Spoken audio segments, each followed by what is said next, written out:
To the GIs fighting in the Vietnam War, it was a vital lifeline, providing food, ammunition, medical assistance, and fire support. In just a few years of operation, it was the difference between life and death to thousands of men. The Huey helicopter. The Vietnam War was the Huey War. It was not a ground war. It was a helicopter war. Vietnam was a brutal conflict. Huey gunships changed US Army tactics and the way modern wars are fought, as their lethal guns wrought havoc on the Viet Cong. They considered us to be the mortal enemy because they'd seen what we'd done to them with those Gatling guns, and they hated us. The Huey not only revolutionized the US Army's thinking, it changed the face of aviation forever. Using rare archive film and color reenactments, Battle Stations goes right inside the Huey helicopter, shows its role in combat and the everyday do-or-die existence of its crews.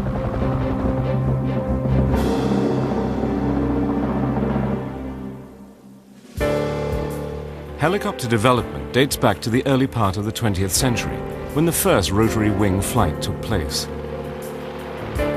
Full-scale development soon began to attract many flight enthusiasts, including Igor Sikorsky, a Russian immigrant to America who in the 1930s managed to get his rotary machine in the air.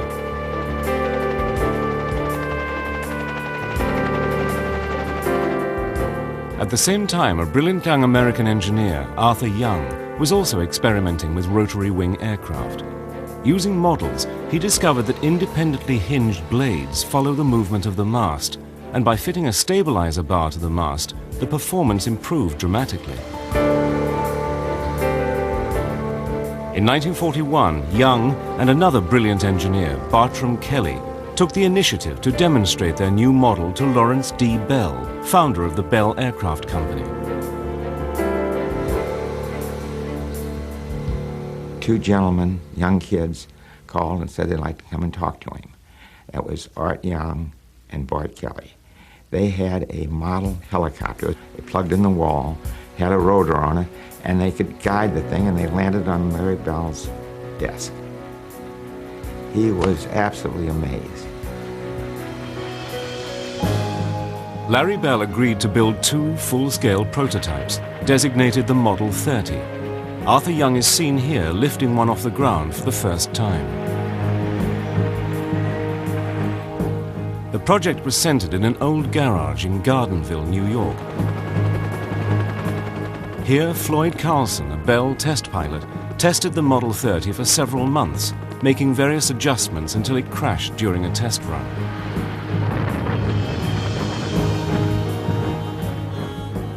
But Bell and his team forged ahead with development. By 1943, an improved second prototype was ready to be tested. Its first passenger was Larry Bell, seen here eager to demonstrate his machine for the camera. During World War II, the Germans and Allies still considered the helicopter unproven technology, and only limited resources were devoted towards tests. But Larry Bell, whose company had grown considerably during the war, building fixed-wing fighters and bombers, had the vision to see the helicopter's potential. He was excited by the concept of vertical takeoff and the flexibility it gave compared to planes. To prove the point, Bell's favorite demonstration was for his helicopter to land on the palm of the hand. Larry Bell was a legend. He was a man of foresight, a man of integrity, and had tremendous faith in the engineers. If they said they could do something, they could do it. Arthur Young and his team built a third aircraft for Bell, the Model 47. It was an instant success, becoming the first commercially certified helicopter. More significantly for Bell, it became the workhorse of the US military.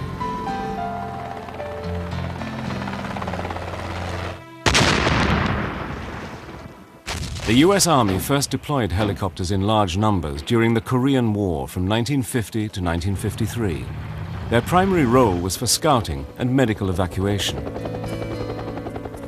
On these flimsy flying machines, the wounded were carried precariously on stretchers strapped to the side of the helicopter. It was here that the MASH units, or Mobile Army Surgical Hospitals, would create the first helicopter legends.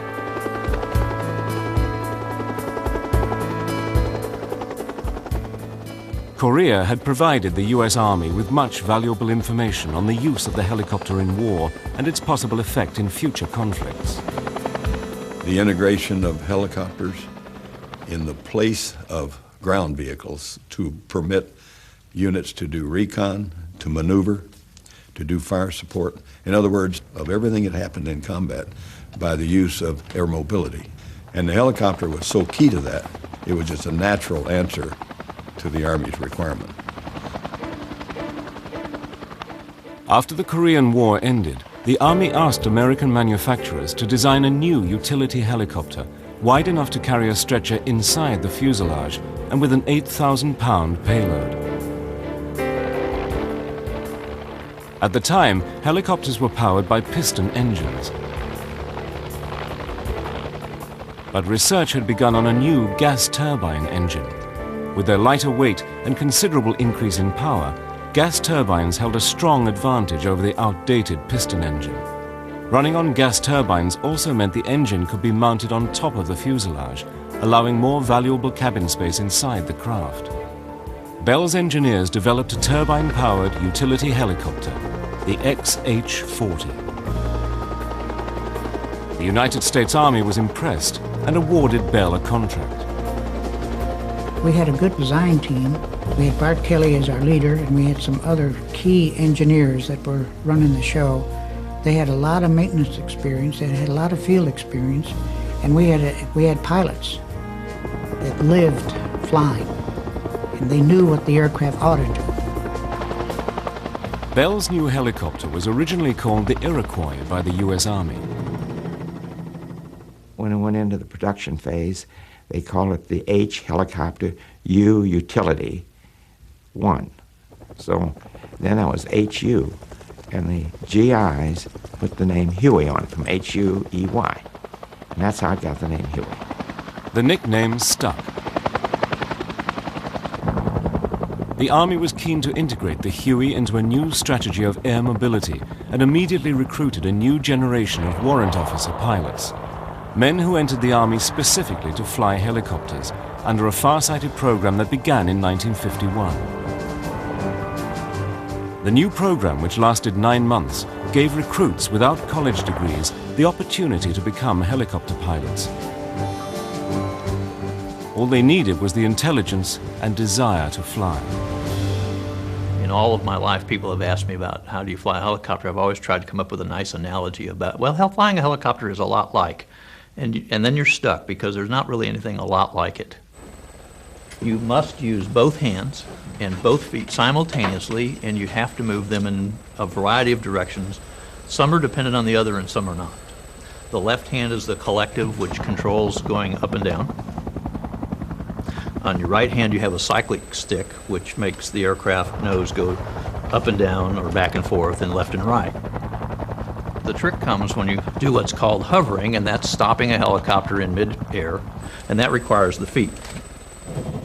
New pilots were quick to grasp the potential of the Huey over other helicopters.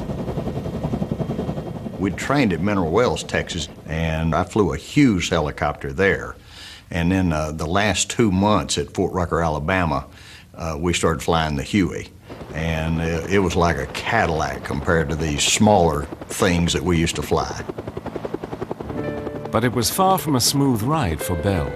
The US government, now under pressure from other manufacturers, proposed that Bell should let other companies share in building the massive numbers of Hueys it needed. We told them it wouldn't work. We tried it, and it was just going to be a waste of money. What we would do is give every state of the Union a portion of subcontracting. And we used to have a great big map of the United States, and each state was colored with how much money it got. And that's the way we kept the program a sole source at Bell. As the first Hueys entered service with the Army, America pledged its support to the people of South Vietnam in their war against communism. The war in which it would become a weapon of legend. was about to begin. In the spring of 1962, the first Hueys were sent to assist the people of South Vietnam, locked in a brutal struggle with communist insurgents.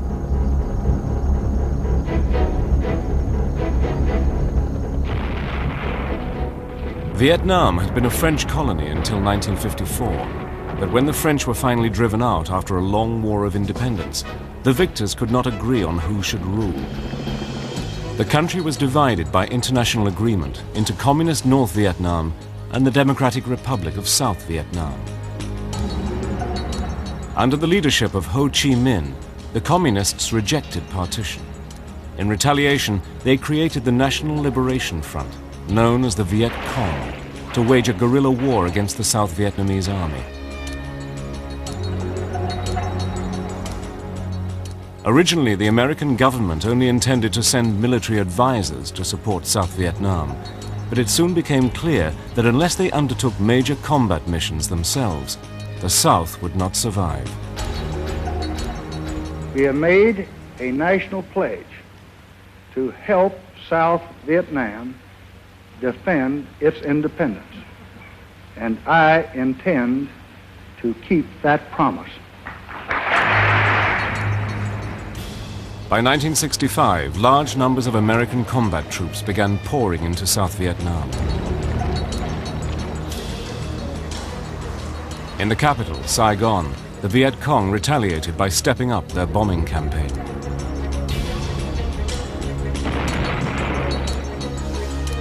The Communists also controlled much of the countryside, where their hidden network provided food, ammunition, and refuge for their fighters. These secret Viet Cong cells were almost impossible to detect. The terrain in Vietnam was another major obstacle. The impenetrable jungle and high mountains made the ground movement of large numbers of troops virtually impossible. It was in these conditions that the mobility of the helicopter became essential. But for the newly arrived pilots, flying in Vietnam for the first time was a shock. I just couldn't really believe it was happening to me. And I hadn't flown a Huey in over a month. And the first thing they did is put me in a loaded gunship and made me go fly a traffic pattern. And I nearly crashed because I had never flown one loaded like this. It was too dangerous in flight school. And that's my first impression, that I wasn't as good as I thought I was. In Vietnam, the majority of Hueys were used for utility work. These were known as slicks and were each capable of transporting 8 fully armed troops. Slicks had a 4-man crew, the pilot and co-pilot, a door gunner, and a crew chief who had 2 different roles. On the ground, naturally, you're a mechanic. You're responsible for daily inspections, which you're looking for obvious things that are wrong with the helicopter. When you were in the air, you were actually just a door gunner. However, we sat on the left-hand side, the crew chiefs did, because the instrument panel up front was offset. I could look between the pilot's seat from my cubby hole right there at the back, and I could read all the engine instruments and monitor things. On slicks, the regular door gunner sat on the right-hand side. The toughest part about being a door gunner is that so many people depended on us. And you had to be alert all the time. I mean, you had to be looking everywhere and listening, because, you know, when a bullet goes off around you, it makes a popping noise. And that's the first thing you start looking for, a muzzle blast. And so you're not just flying through the air doing nothing, you're constantly observing the ground. The Viet Cong soon learned to aim their automatic weapons at these slow-moving troop transports. With helicopter losses mounting at the landing zones, it became clear the slicks needed more than their own door gunners to suppress enemy fire. The need for an armed gunship to act as escort had become a matter of life or death. Many B-model Hueys were immediately converted into gunships. A variety of weapon systems were developed and implemented.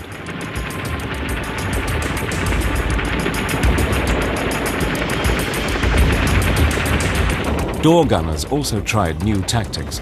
Leaning out on the skids, they would fire underneath the gunship. But this soon proved extremely dangerous. They finally gave us some harnesses to wear so we wouldn't fall out of the choppers. So it was the beginning, you know. It was like nobody had ever done it before, but no one ever been in a combat situation where we had to lean out of a helicopter almost upside down. And I can't tell you the number of times I'd fallen out and they'd pull me up. Eventually, M6 quad machine guns were mounted on a turret and fired by the co-pilot, while some Hueys were armed with the lethal 7.62 minigun, manned by the door gunner that could fire up to 4,000 rounds per minute. On regular missions, an average of 2 Huey gunships escorted a force of 8 slicks. Gunships never carried troops, needing to give all available cabin space to weapons and ammunition. More muscle was also added by incorporating various rocket pod combinations. There were 24 on a pod on one side, 24 on a pod on the other side. When we first got over there, we would try to shoot like 4 at a time. And we didn't have the accuracy with 4. And if you shot all 48, you'd back up 20 feet and scare the hell out of you because you feel like you're falling down. But we could shoot 2 at a time with pinpoint accuracy. As the war in Vietnam escalated, many in the US military felt the unique qualities of the Huey could be used to form a well-armed mobile force that could respond rapidly to enemy operations. In July 1965, a new unit, the 1st Air Cavalry Division, equipped with nearly 500 helicopters, arrived in Vietnam to begin the longest tour of duty in American combat history. The Air Cavalry was specifically designed to perform classic cavalry missions, riding quickly to battle, in a helicopter instead of on a horse. They were the only division in the world whose units were trained to work with and depend solely on the helicopter. Tactics were pioneered by the 1st Squadron 9th Cavalry Regiment under the command of the flamboyant Colonel Jim Stockton. John Stockton was an outstanding cavalryman to begin with. Because of the training that he gave the squadron before they deployed, right from the beginning, they were an outstanding unit in combat against the enemy. I personally feel he's the father of air cavalry. When I took over the squadron, I just built upon what he had already trained into the squadron. If you were in the 1st Cav, you were in a special unit. You were making history. You were doing something that no one had ever done before. This wasn't like hitting a beach. This was flying a flying machine that no one had ever fought a war with, and it was a piece of history. I don't ever remember any bad morale, ever. Equipped with Hueys, the Air Cavalry immediately went on the offensive. Their mission, to search out and destroy the enemy. The Huey was our horse. I mean, we rode it right through the war. It took us everywhere we wanted to go. As in the horse cavalry of old, air cavalry commanders were expected to lead from the front. Every troop commander was a pilot. I wanted to be intimately knowledgeable of what was going on the ground, in the LZ as well as around the LZ. I never did see how a commander at any level could be really on top of everything unless he was right in the middle of it. The Air Cavalry used scout helicopters to search for signs of the enemy. Once contact was made, the well-armed squadron swept out of the sky, destroying the opposition with its massive firepower. We were very lethal. I mean, the BC hated us. They hated us because we could see them and we could blow the hell out of everything we saw. We had enough firepower. In a matter of months, the Air Cavalry and their battle-ready Hueys had earned a reputation as aggressive fighters. But as the demands of the Vietnam War changed daily and the pressure increased on helicopter crews, the Huey would be forced to take on multiple roles. It was well on its way to going from workhorse to legend.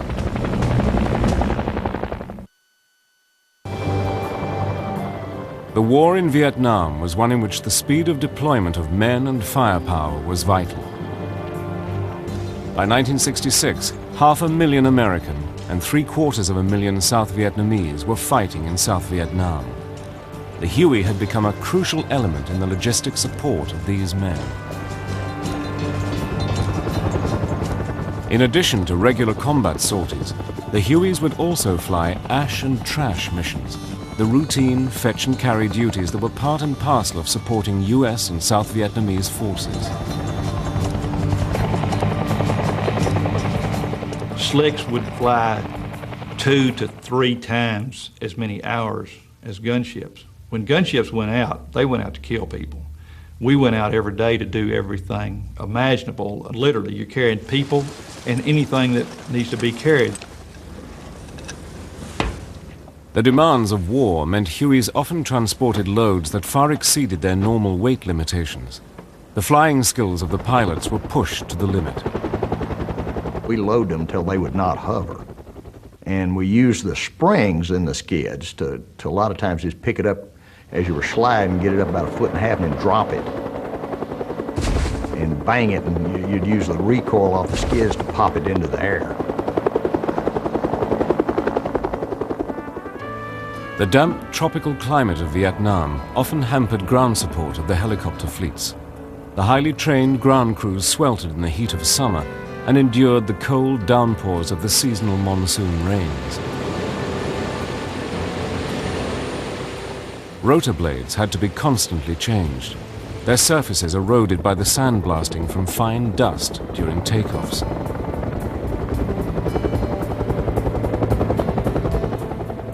The Huey's blades were originally expected to last 1,000 flight hours, but in Vietnam, this dropped down to 200 hours. The combination of the climate and the demands of war caused heavy wear and tear on the Hueys. Every 25 flying hours, they would go into maintenance for a pretty basic inspection. And if you're flying a lot, that's about every third day. At 100 hours, it was a periodic inspection that was much more thorough, and every 300 hours, the engine had to be overhauled. To keep the weight down, the Huey was made of light materials, which made it vulnerable to small arms fire. A helicopter is made of aluminum and plexiglass. The aluminum is so thin that you could shoot through it with a .22 caliber bullet.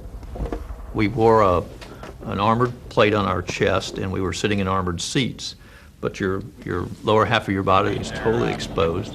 Your entire head is exposed, and then there's parts hanging out, of course, that are exposed.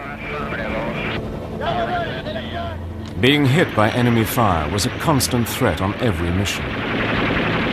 In case the pilot and co-pilot got shot, there's a red handle down at the back of their seats that we can pull, and whichever one we need to roll out of the seat literally falls back. We can pull the body out, jump in there, fold the seat up, and fly it. Hueys were one of the biggest threats to the communists, and every opportunity was taken to shoot them down. But it wasn't crashing that the Huey pilots feared. It was the Vietcong. The instructions were to kill all helicopter pilots. There was a $25,000 gold reward on any helicopter pilot, and they wanted them dead. We did so much damage to them. They considered us to be the mortal enemy because they'd seen what we'd done to them with those Gatling guns. It was hard for them, unless they had a deep hole to get into. Those things would really do a trick when you had them working, and they hated us. In addition to the myriad of roles taken on by the Huey, it was also designed to be a medical evacuation helicopter. The medevac missions were known as dust-off by the troops. Dust-off units were autonomous and consisted of 6 Hueys working within a specific geographical area.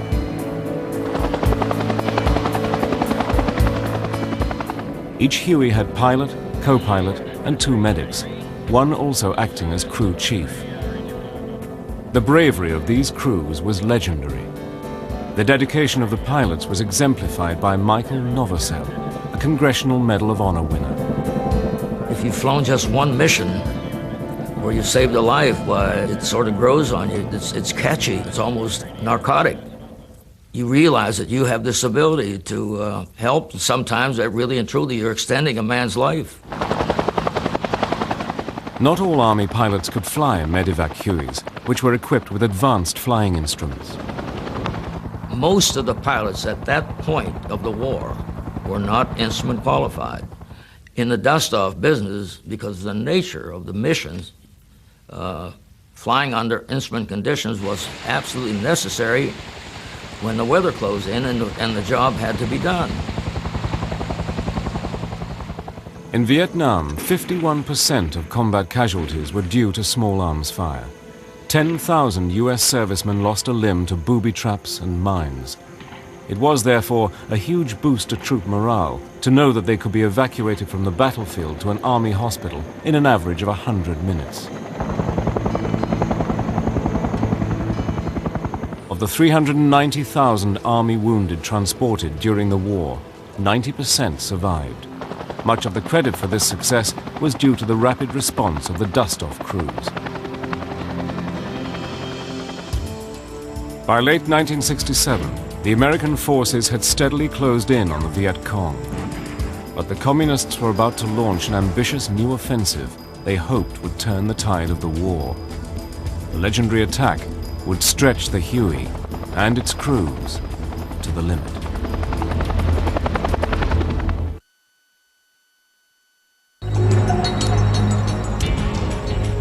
Early 1968, the Communists were preparing to launch a major offensive against South Vietnam that would provide the greatest challenge to the Huey and its crews to date. Their aim was to spark an uprising to coincide with Tet, the traditional Vietnamese New Year, and topple the government. They hoped this mass destruction would force the Americans to rethink their policy and withdraw from Vietnam.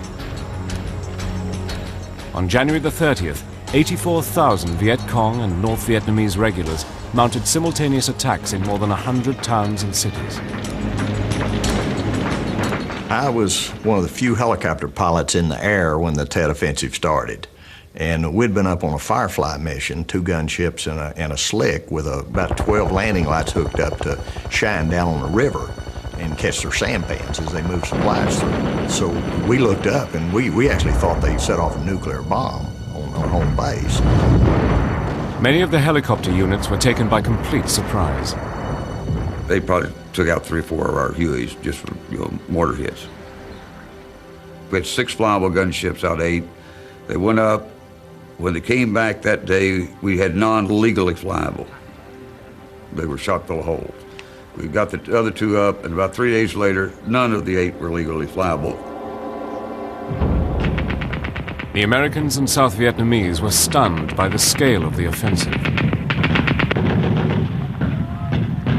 We went out and put a strike in, and then we couldn't find a place to refuel because every place was under attack. And so anyway, I wound up refueling right in the middle of a firefight. And they actually quit shooting as I landed on this runway, and we just put in enough to knock the fuel light off. The Tet Offensive was the first time the US forces fought large numbers of North Vietnamese and Viet Cong in face-to-face combat. In the cities and in the countryside, every inch of ground was bitterly contested. Casualties on both sides mounted. Huey crews were pushed to the limit as they flew double their usual number of missions. There was no front line in Vietnam, and the Allies used their superior air mobility to transport reinforcements to the numerous battles raging around the country. Although Tet was a great propaganda coup for the Viet Cong, they suffered massive losses as a consequence. 32,000 were killed in the first 2 weeks, against 3,000 South Vietnamese and 1,000 Americans. The Tet Offensive revealed how vital air mobility was to American strategy. Without the Huey, the speedy movement of troops around Vietnam's treacherous terrain would have been impossible. The Huey was to remain the key element in all future campaigns, American commanders realized cohesive action by aircrew and helicopter-borne infantry on combat assaults was essential if the communist forces were to be contained.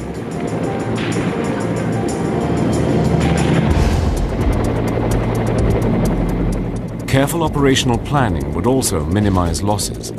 Once the Hueys reached the battle zone, they would circle for 10 minutes, during which the Air Force would strike.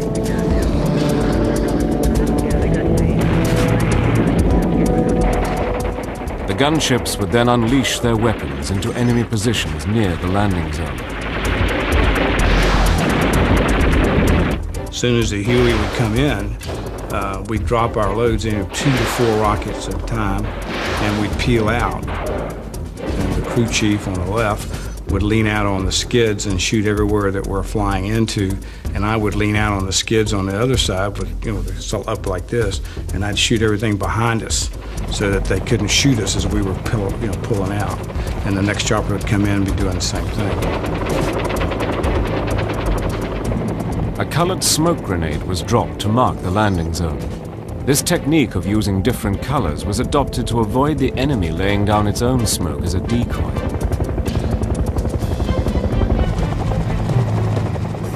Slicks descended in a stepped formation, each one at about 45 degrees to the side and rear of the leader, high enough to avoid rotor wash. When you're going into an LZ, it's unbelievable how the turbulence works. In other words, to put a helicopter down on the ground, you have to have an air cushion. And when the turbulence is churning off the helicopters in front of you, it blows the cushion out from under you, and it's like a controlled crash. And you best know what you're doing, or you're fixing to bang it into the rice paddies. As the Hueys flew in, the Viet Cong concentrated their fire on the approaching helicopters. You are under anti-aircraft cannon at high level, and at low level, you are under AK-47. And when you land on the landing zone, you are under artillery or mortar fire. That's a 3-layer of fire you encounter, and it is very dangerous. And that is the sitting target for the enemy. The confusion that just reigns supreme in a person's mind during your first combat assault is just beyond description. There are bombs going off, rockets going off, there are gunships flying by, the M60s start chattering, the ground is burning, people on board are there's a murmuring you can hear in back, and you know they're excited about the landing. And it's just so much total confusion and total chaos that I don't think there's any type of training that can really prepare you for that. The first troops on the ground secured the landing zone, while the Slicks departed for the refueling points to await orders for their return. If necessary, the gunships would continue to support the ground troops. The sheer ferocity of combat in Vietnam meant little quarter was given or expected.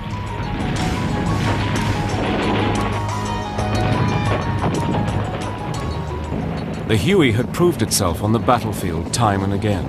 It allowed the infantry to do its job against a determined and brave adversary. Even against overwhelming firepower, the Viet Cong were prepared to fight on at any cost.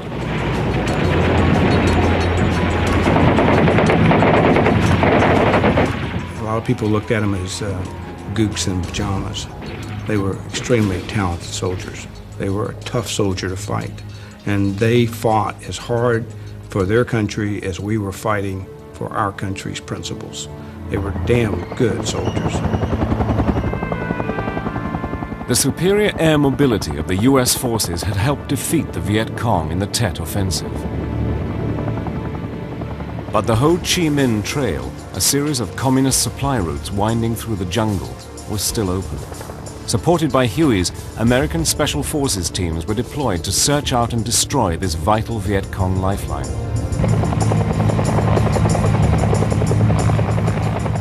Sometimes we would just insert an American Special Forces unit. A lot of times their mission was to interdict traffic along the Ho Chi Minh Trail, to put sensors out, sometimes to kidnap a North Vietnamese officer to gain intelligence and to take captives. When landings were impossible, Special Forces units such as the Green Berets or Rangers would parachute into action. Sometimes they would swing down on 120-foot ropes in a technique known as rappelling.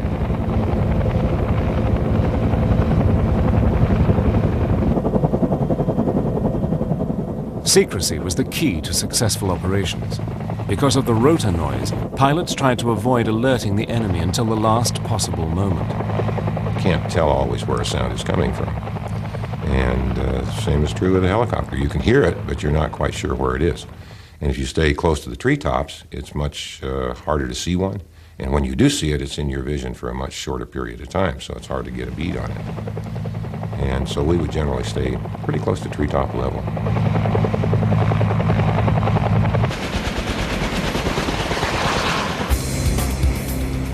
The US Navy also began to fly a special squadron of Hueys, nicknamed the Sea Wolves. Their task was to keep the waterways of the Mekong Delta open and free from the enemy. The Sea Wolves protected Navy river patrol boats by searching for sampans laden with weapons and ammunition for the Viet Cong. The Mekong Delta was a vital link in the Viet Cong supply line. Patrolling this large network of waterways was risky. The possibility of ambush was a constant danger. The reputation of the Sea Wolves pilots for pinpoint navigation in poor weather conditions meant they were in constant demand by the US Navy SEALs and other Special Forces groups. On August the 29th, 1969, Daniel Kelly was on a mission to drop Special Forces into the Delta area when his Huey came under sustained fire. We no sooner dropped them off than everything just went nuts. I mean, just enemy fire everywhere. And we kept circling around low level to try to suppress the enemy fire so we could pick these guys back up again. We flew through this one clearing as we were making our third round, and it was like they had us set up. They were waiting for us. All the plexiglass was shot out of the helicopter. All the instruments were shot out. Had so many bullets went through that helicopter, my ICS cord was shot in half. So nobody knew I even got hit. And I ended up having to take a spare barrel and hit my gunner on top of the head to get his attention. As soon as I got hit, it was like a giant water balloon of blood just exploded all over the helicopter. With Kelly seriously wounded, the stricken Huey managed to struggle back to base. As soon as the helicopter sat down, they already had a tourniquet on my leg, what was left of it. The engine died. All the fuel and oil lines going into the jet engine had been shot off. We flew for about 15 minutes with no fuel or oil going to that jet engine. Could not explain it, even to this day. As a result of his injuries, Daniel Kelly had to have his leg amputated above the knee. But without the Huey, he would have lost his life.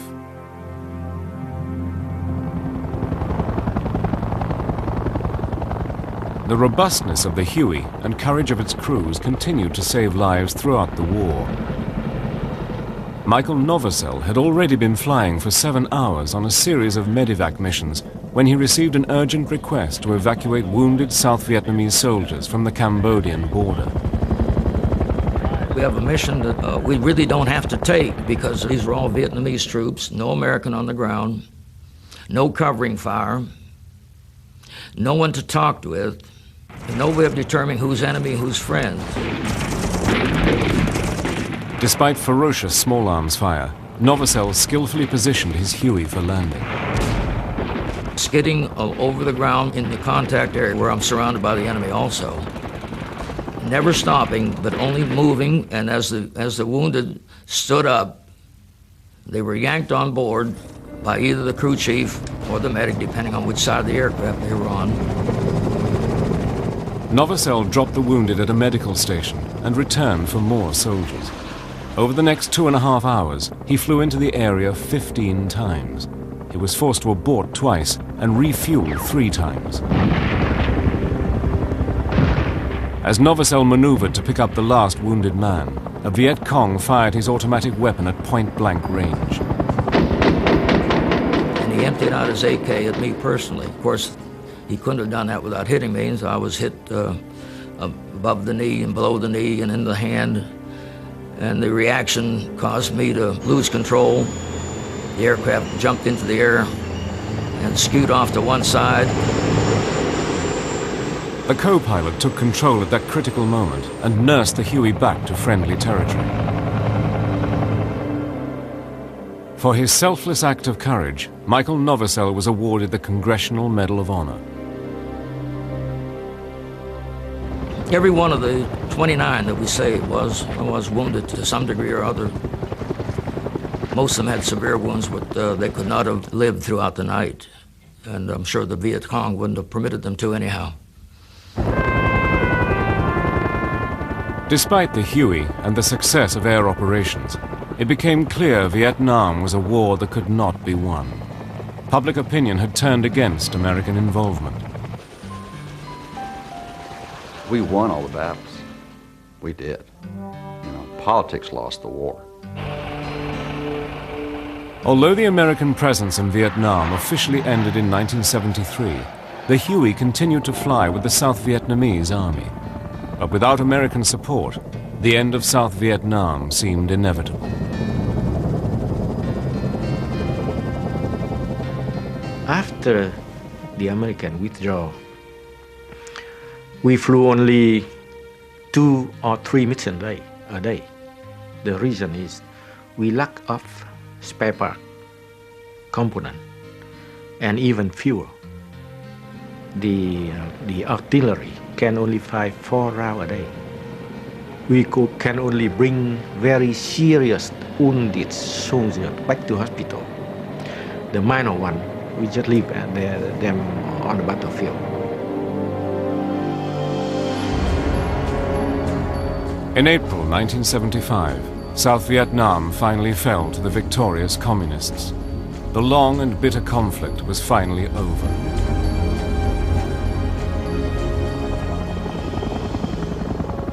But the Huey's performance during the war became legendary. Over the course of 11 years, more than 7,000 Hueys were deployed in Vietnam, flying a staggering 36 million sorties. The Vietnam War was the Huey War. It was not a ground war. It was a helicopter war.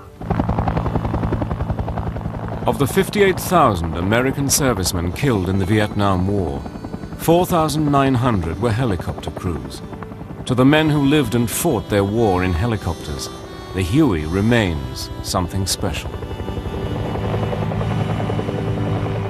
I think of the Huey as my best friend. We spent a lot of time together, and he was always good to me, and I tried to be good to him. Huey was a fantastic machine. It was beautiful. It would take you into the worst kind of hell you could go into, and almost always bring you back home to where you were safe. I evacuated 5,589 wounded, flew 2,028 hours of combat, all in the Huey, and it never let me down.